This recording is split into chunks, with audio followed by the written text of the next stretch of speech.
What is up, my Squirtleites? It is I, your king. Welcome you back to more Let's Play Horizon Forbidden West. In the last episode, we had a long conversation with Beta.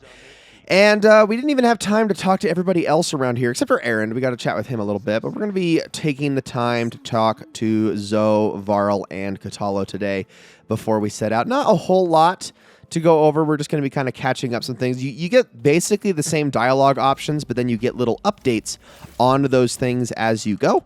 So we're just going to be just checking a few dialogue options with each of them today to see how everything is going with this. Let's start with Varl.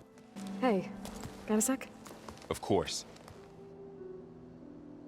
So, training with Zoe, huh? Yes, training.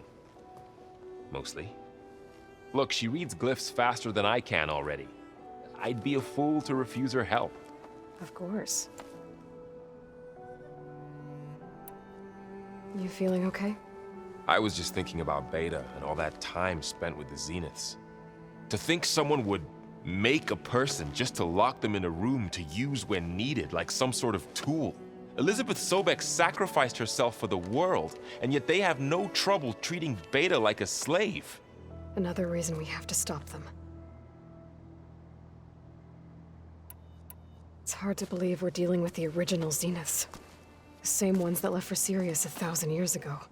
To live on for so long, it doesn't seem natural. Because it's not. That weapon we found where Beta was hiding, any chance we can use that against them? Sylens made sure that wasn't an option. Why would he build something to hurt Far Zenith, yet allow them to capture you? With Sylens, there's always an angle. We just don't know what it is yet. You brought up Rost before. I do think about him. You know, he was all I had. And he brought me up the best he could. Not only that, when Hades discovered who I was and sent the Eclipse after me, he sacrificed himself so I could survive. But that seems like ages ago. So much has happened since. What I'm doing now, I don't think he could even begin to understand it. The Sacred Lands were all he really knew. So I can't let myself dwell on him. Not with everything I have to do. I understand. Sometimes when I think about my sister, about what she would have become if she had survived the Proving, it hurts. And I just need to bury it for a while.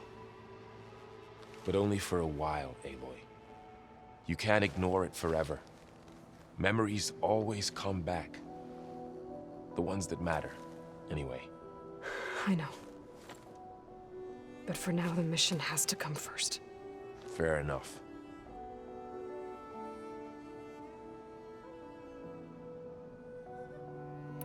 How's everyone dealing with Beta? I tried explaining what a clone is to Aaron. He was totally lost. Then Zoe said something about 2 trees coming from 1 seed. That seemed to help a bit. I'm guessing you've spoken with Kotallo? I wanted to pay my respects for those who fell when we were ambushed at the embassy. Told him I'd never seen anyone throw themselves at a machine like he did. He said a warrior shouldn't be praised for fulfilling their duty. For a second, I thought I was talking to my mother. Never thought a Tenakth and a Nora war chief could have so much in common. What do you make of this Tilda that Beta was talking about? Well, the way she described it, I can't shake off the feeling that Tilda wanted something from Beta. Maybe because she's Elizabeth Sobek's clone? But whatever she wanted, I don't think she got it. If we knew what it was, maybe we could use it to our advantage somehow. I don't know. I don't think Tilda and Elizabeth were on the best of terms. Oh well. At least we can take some comfort in knowing the Zeniths don't trust each other. Maybe. I should get back out there. We'll be here if you need us. All right, let's talk to Zoe. That turned me around. Let's talk to Zoe next. Little bit. I'm sure she's got a lot to say. Aloy, Hey, how's everything going? I am well, but Varl told me Beta's having a hard time adjusting to life here with us.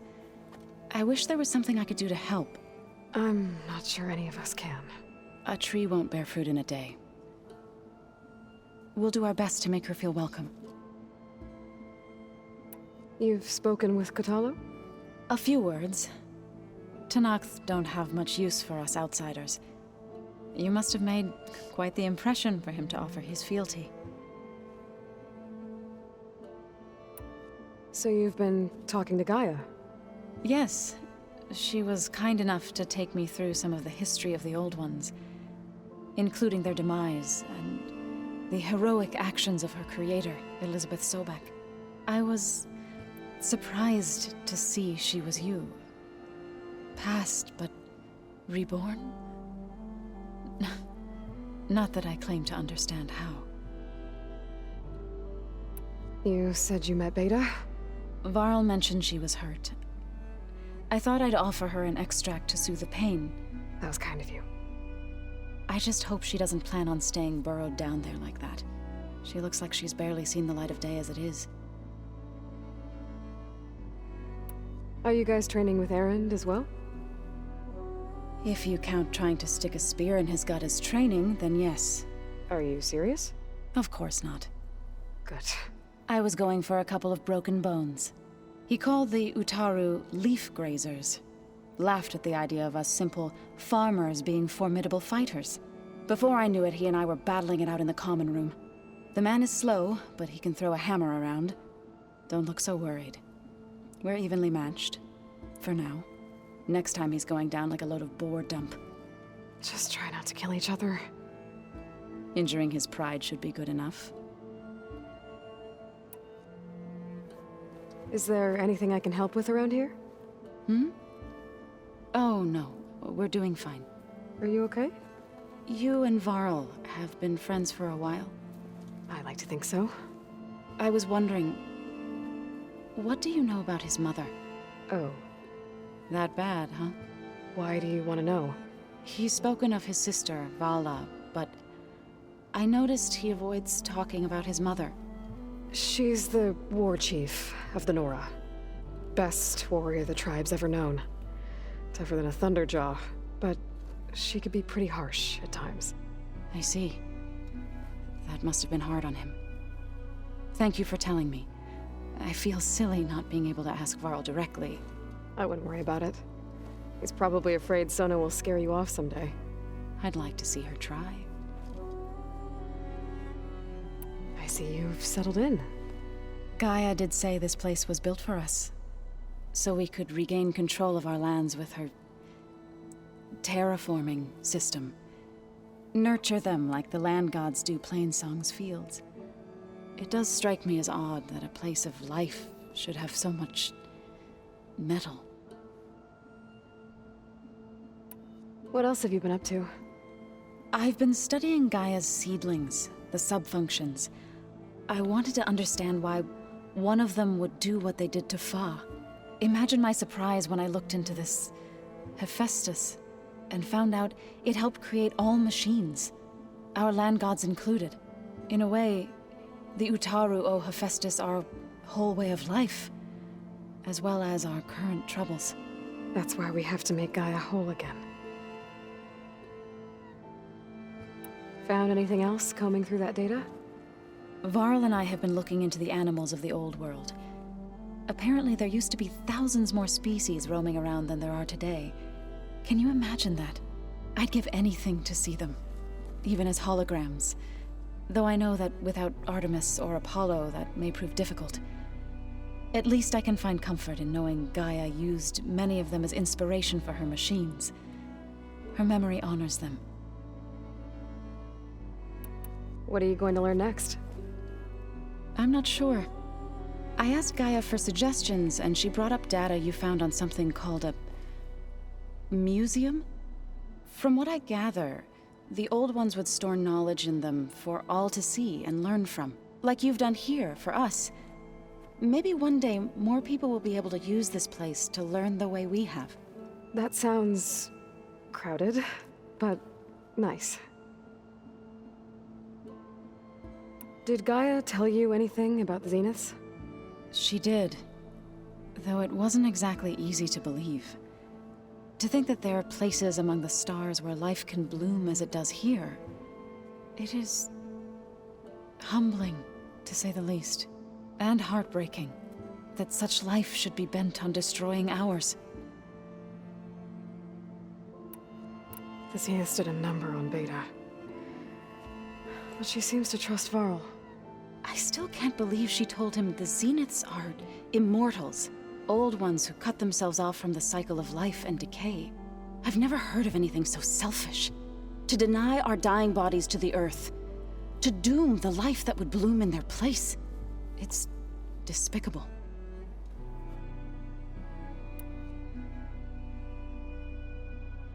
I should get going. Good luck on your search. All right, one more to talk to. I know these conversations, there's quite a bit to them, but it's nice to be able to catch up on them. And there's not going to be, like, the more of this stuff we knock out, the less we're going to have to follow up on in future. Now I got to find Kotallo, and I always forget what room we leave him in. It's every freaking time. It's not that one. Open that door now. Not that one. Oh, here we go. There you are. Some of the holograms are working now. I have repurposed the displays to track Regala's activity in the region. A useful war map. Mind if we have a word? Of course not. You said you were training with the Focus? That's right. I've been watching holograms of your first fight with the Zenith Spectres. They are faster and more agile than any machines I've faced before. How many do the Zeniths have? I'm not sure. Probably a lot. I would not wish to face them en masse. I'm with you there. Must be strange, seeing everything through a Focus now. I can see machines like never before.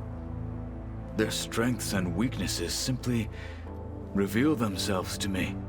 To think that such a tiny object might be the most powerful weapon I've ever possessed. What do you think of this place? It must take some getting used to.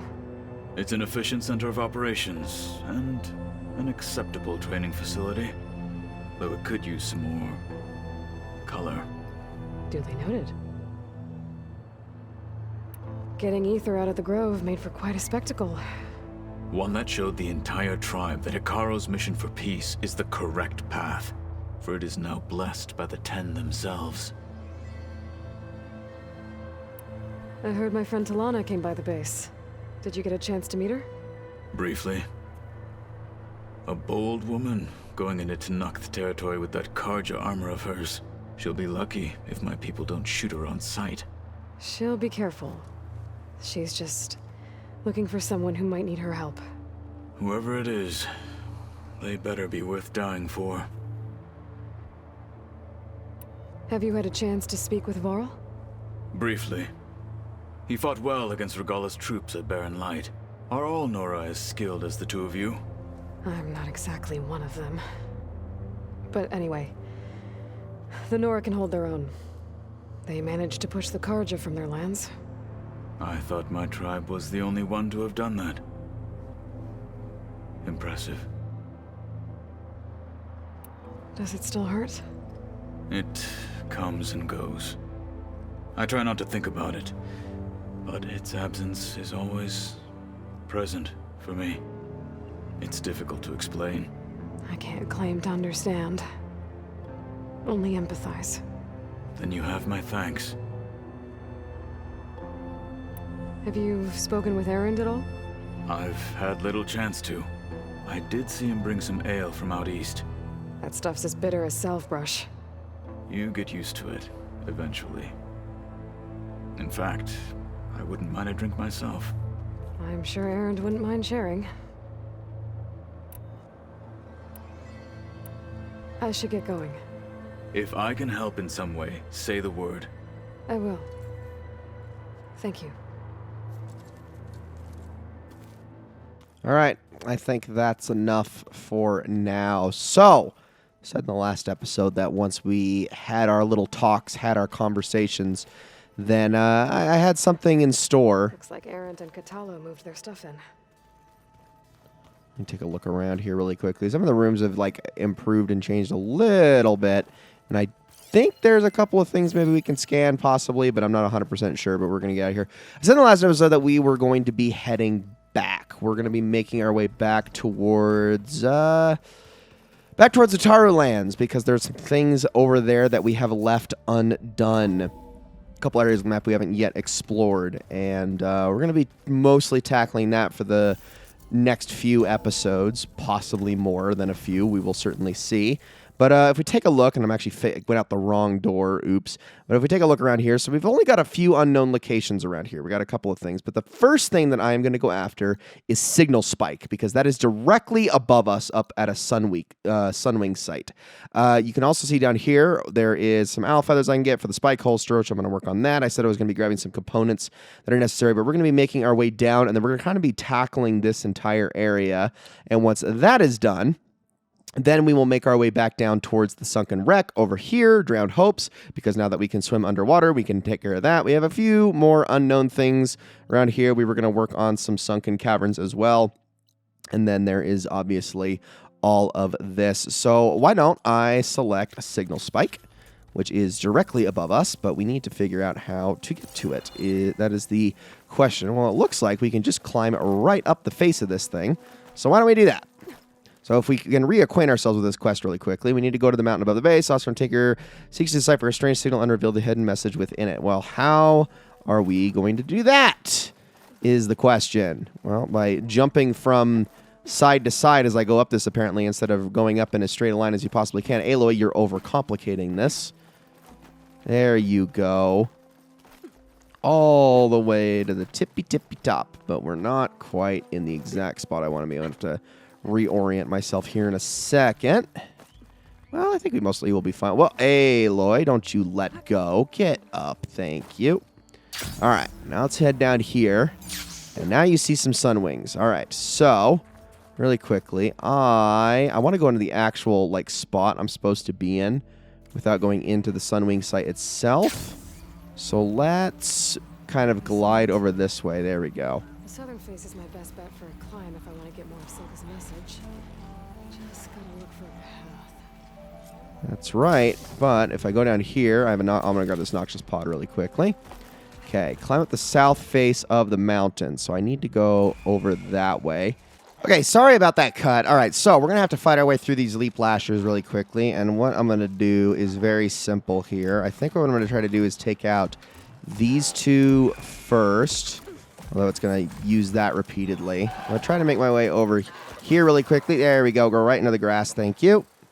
Now, if only I can bait one of them down to me. I want to save my braced shot for the last one. I know these are just standard leap lashers, but they're still obnoxious, and I still want to be very careful in my approach here. And I can do a silent strike on you. There we go. And then we can just take you out with a few whacks. There we go. Beautiful. All right, so that's the first one. Now let's take out the other two. And also, I'm going to search this chest while I'm at it. All right, so, all right, you're going to shoot stuff at me? Well, what I think I'm going to do for you guys is overdraw. Why are you jumping in place like that, you piece of crap? What I want to do... Okay, whoa. Excuse me. Holy crap, I wasn't expecting that at all. What's up, Fox? This is not a good place to be. All right, hold on. Let's get you with a hit. There we go. Really wish that I could get rid of these cargo pods. Get out of here. Okay, watch out. Whoa, now. All right, and goodbye. There we go. All right, so those are all taken care of. I'm going to get rid of this thing really quickly. Get out of here, radar pod. All right, and now we can proceed through here and go back to the south side of the mountain. Where? Come back. Thank you. All right, whoa. Oh, stupid repair pods just do not stop going off. So I'm going to head up this way. I think there's a path up here. Oh, yeah, but I can't use it because my focus is disabled. Let's see. I believe it is. And there is actually some blue there, but I think I'll pass on that. Ah, there's not actually a way up on this side, is there? Wait, hold on. Yes, there is. Oop, there we go. And make our way up from here. And then we can get to where we need to go. Up you go. Just keep climbing until we eventually find the right spot. But this, let's see. Can I go over this way? There we go. Almost to a spot where we can actually pull ourselves up. There, that looks more promising. Up you go, Aloy. Come on. We can get this part done, and we can call it an episode and say that we've actually accomplished something today beyond just a bunch of exposition, This which is quite a climb. I think would be nice. Yeah, you think? Aloy, you put the base here. You have no right to complain. Pinpoint Silga's signal. I'm working on it. I probably should be grabbing these blooms as I go, too. Not that I'm in 100% need of all of them. Oh, jeez. All right, let's take a look. Hold on. Yeah, nope, I'm going the wrong way. I need to be going this way. Nope, nope. How do I get up there? Let's see. I see it. Is there a grapple point? Huh. Hold on. There is this. Oh, here we go. Air! Just like that. Oh, man, that was tricksy. Spotting that. Come on, Aloy, pull yourself up. There you go. And now up again. Goodness me. This mountain is tall. Yeah, astute observation. I gotta say. Okay, now we go down. And then we can land right... Oh, that's not what I meant to do. I always press the wrong buttons for that. Gosh dang it. Square is drop. Circle is go backwards. I always mix those up. Looks like our company. Oh, hi. Okay, those are Glint Hawks. Let's take a look. All right. So these are just regular Glint Hawks, so they're not too bad. I can definitely deal with these things with relatively little issue. I think what I'll just do here is do this the simple way. We're just going to Silent Strike you. There we go. And then you are going to not go anywhere. That thing is very dead. All right, cool. I probably should make myself some more precision arrows really quickly. I'll take a look at the Glint Hawk that I just killed, though, at least. Take a couple of things off of it. What do we get? Glint Hawk Beak. All right, cool. Yeah, I do need... I'm in the market for more of those, so wouldn't be a bad idea to grab. All right, where are we climbing now? Looks like we're going up this way. As I continue to grab medicinal berries, since they just happen to be a bunch right here. Not like I was going to need those anyway. Did I grab onto the wrong spot? I sure did. I want to go this side. All the way. Oh, jeez. It just keeps going. All right, we got some crimson bloom up there. Let's make our way towards that. Like so. All right, now we actually want to jump backwards. Goodness me. All right. Almost got it. Now back again. Oh, there it is. Pick up the signal. Where's the best spot? I am thinking... Oh, geez. We're going to want to go around the ice here. All the way around it. I should try to find a good spot to pick up Can Silga's I message. do this? There we go. I keep forgetting what the button is for that. Stork 142 to Enduring Victory, Reno. Supply drop beacon echo. Paul, I'm trying to get this safely. I left a note for you inside. There. Found the signal's origin. It's not too far from here. But Just where need to exactly? get to it. That's the question. Just down that way. Well, we can definitely That'd be a glide nice to view it. If I glide down from here. Yeah, we will definitely do that. I'm going to grab this, because it's a green shine fragment, and I definitely want that. I'm also going to grab that abundant stuff. I'm going to fly up really high, if I can, and then we're going to jump from the peak here. But I think what we should do is do this in the next episode. Guys, that's going to be it for this one. Thank you all so much for watching this episode of Let's Play Horizon Forbidden West. I hope you all enjoyed it very, very much, and I will see you all in the next one.